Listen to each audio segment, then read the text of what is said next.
Nowadays we find that in the Western culture, they say that manners is building old age homes.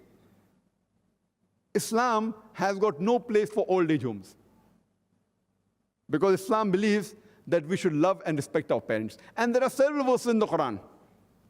Surah Luqman, chapter 31, verse number 15. Surah Ankaboot, chapter number 29, verse number 8. Surah Anam, chapter number 6, verse number 151. Several verses which say that we have enjoined on the human beings that to be kind and good to your parents. And our beloved Prophet Muhammad said, it's mentioned in Sahih Bukhari, verse number 8, in the Book of Aadaab, chapter number 2, Hadith number 2, there's the person who approached the Prophet and he asked him that who deserves the maximum love and companionship in the world. So the Prophet said, your mother. The man asked after that who? The Prophet again repeated, your mother. The man asked after that who? Again the Prophet said for the third time, your mother. The man asked after that who? Then the Prophet said, your father.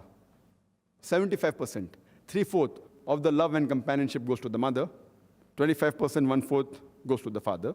In short, mother gets the gold medal, she gets the silver medal, as well as the bronze medal. The father has to be satisfied with the mere consolation prize. So Islam teaches that we have to love our parents, and especially as far as companionship is concerned, the mother gets 3 times more.